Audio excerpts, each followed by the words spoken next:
Siapapun meninggal punya dosa, teman-teman sekalian, hati-hati. Sekecil apapun dosa itu sudah cukup mendatangkan siksa kubur, walaupun belum tentu dia masuk ke dalam api neraka. Jadi jangan dianggap remeh.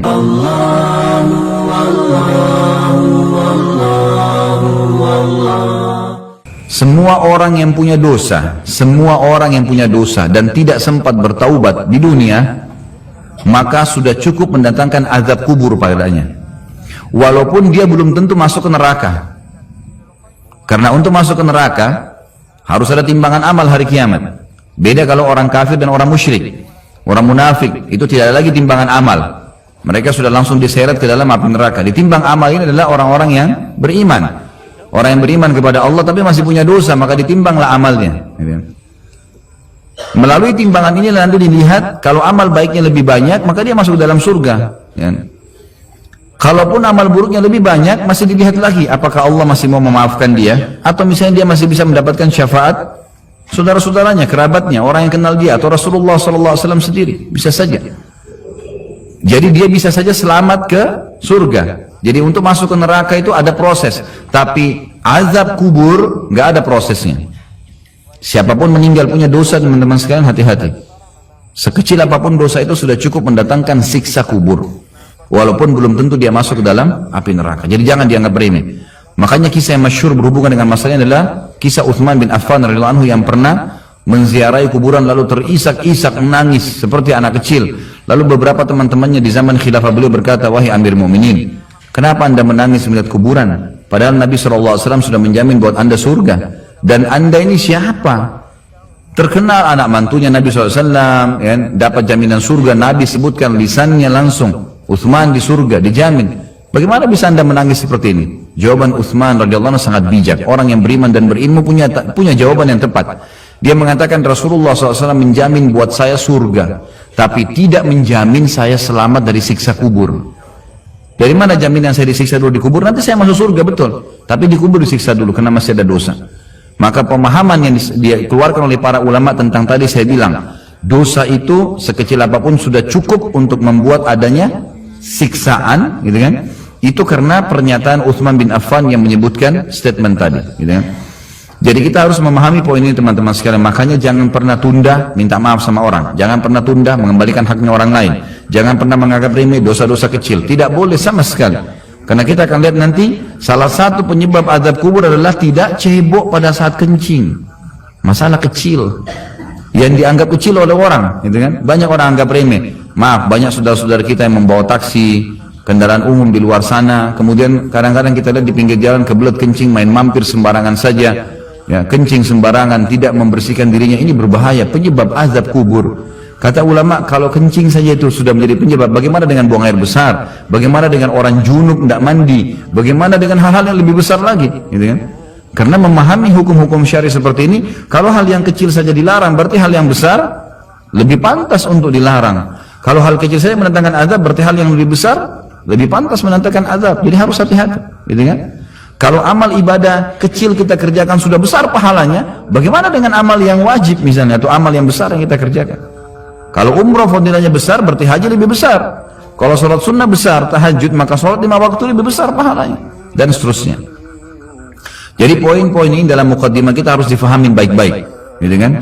Terutama yang terakhir saya ucapkan tadi, hati-hati teman-teman sekalian. Saya juga tahu diri saya pasti punya salah, tapi saya mengajak diri saya dan jemaah saya untuk beristighfar kepada Allah, bertaubat. Jangan tunda pengembalian haknya orang lain, meminta maaf kalau punya kesalahan. Jangan tunda-tunda, jangan bilang nanti Idul Fitri baru saya minta maaf. Nggak ada perintah dalam agama seperti itu. Sebelum pejamkan mata nanti malam minta maaf semua. Dan orang cerdas adalah orang yang tidak menyiapkan musuh pada hari kiamat. Hati-hati. Jangan siapkan musuh siapapun dia. Jangan pernah caci maki orang lain, jangan pernah anggap remeh orang lain. Sampai Hasan Basri rahimahullah waktu ditanya tentang definisi tawadhu, apa itu tawadhu? Karena Nabi SAW mengatakan, jadi ulama-ulama di Irak sering kumpul membicarakan hal-hal yang mungkin bagi orang awam dianggap biasa gitu, tapi bagi mereka bobotnya besar. Ulama-ulama Irak berkumpul dan Hasan Basri juga hadir situ rahimahumullah. Lalu mereka berkata, malam ini kita diskusikan tentang definisi tawadhu. Karena Nabi SAW mengatakan, man tawadhu lillahi rafa'ahullah, dalam hadis sahih riwayat Imam Ahmad dan Abu Daud. Siapa yang bertawadhu kepada Allah, merendah karena Allah, Allah akan angkat derajatnya.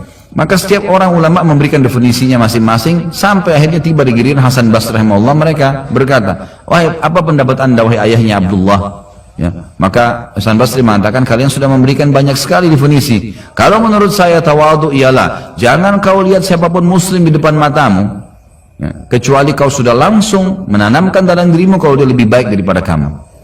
Itu tawadhu. Siapapun dia, mau dia cuma mungut-mungut sampah di pinggir jalan, mau dia cuma ini, mau dia cuma itu, tetap kita harus menganggap dia lebih baik daripada kita, sehingga tidak ada celah untuk menganggap diri kita lebih baik. Dan akhirnya muncul kesombongan, karena hadis jelas. Hadis yang sahih mengatakan siapa dalam hatinya seperti biji sawi dari kesombongan, maka tidak akan mencium bau surga. Berat, gitu kan? Makanya kita harus kemas diri kita dengan ketawadhuan itu. Misalnya kita merendah, maka harus ini, ya, kembalikan semua hak-hak orang, minta maaf kalau pernah mengambil barang orang yang tidak jelas, kembalikan, kalau tidak sedekahkan sejumlah itu, semua selesaikan, jangan ada masalah. Ya, jangan pernah ada masalah, jangan siapkan musuh. Imam Bukhari rahimahullah pernah berhenti berburu hanya karena meleset anak panahnya kena pagar tetangganya, gitu kan? Diajak teman-temannya, kita memanah yuk, berburu. Beliau senang berburu. Kemudian pada saat beliau lagi latihan panah, ternyata anak panahnya sempat mencuil sedikit pagar kayu tetangganya. Lalu dia panggil gulamnya, gulam ini kayak pembantunya, sampaikan ke teman-teman saya kalau saya tidak jadi memanah, saya tidak jadi berburu, dan sampaikan kepada tetangga kalau Bukhari minta maaf. Muhammad namanya tentu, Muhammad minta maaf, gitu kan? Sampaikan dan siap mengganti pagar yang rusak itu. Begitu pembantunya Imam Bukhari datang ke tetangga tersebut lalu berkata, ya, Syekh Imam Bukhari menyampaikan maaf karena pagar anda tercuil, diperlihatkan. Lalu tetangganya tersenyum dan berkata, jangankan pagar saya, rumah saya semua buat Imam Bukhari. Saya tidak perhitungan dengan masalah itu. Waktu pembantunya Imam Bukhari kembali ke rumahnya, apa yang terjadi? Lihat orang soleh dan orang beriman, tahu dan yakin dengan adanya siksa dan azab kubur, tahu ada akhirat dan hisab. Maka apa yang terjadi? Imam Bukhari sujud syukur kepada Allah, kemudian bersedekah sekian ribu dirham, hanya karena tidak jadi ada musuh dari tetangga yang dia cuilkan pagarnya. Coba teman-teman, berapa banyak sendal yang ngantung injak? Berapa banyak air yang kepercik kena orang lain? Berapa banyak ini, berapa banyak itu? Berapa banyak yang kita anggap remeh mengambil karena teman punya dan seterusnya. Ini hati-hati, jangan siapkan musuh hari kiamat. Azab kubur datang kepada siapapun yang masih punya dosa, dan dosa ada hubungannya dengan Allah subhanahu wa ta'ala, ada hubungannya dengan makhluk. Kalau berhubungan dengan Allah azza wa jalla, kita bertaubat kepada Allah. Allah maha pemurah, dia akan terima taubat hamba-hambanya asal ikhlas. Tapi dengan makhluk nggak bisa, mencuri, menggunjing, memfitnah, ya, mengambil, memakan, ya, merusak namanya orang lain, ini nggak boleh. Ini harus selain taubat kepada Allah, meminta maaf kepada orangnya. Nah, ini tidak boleh ditunda ini. Nggak ada gengsi di sini.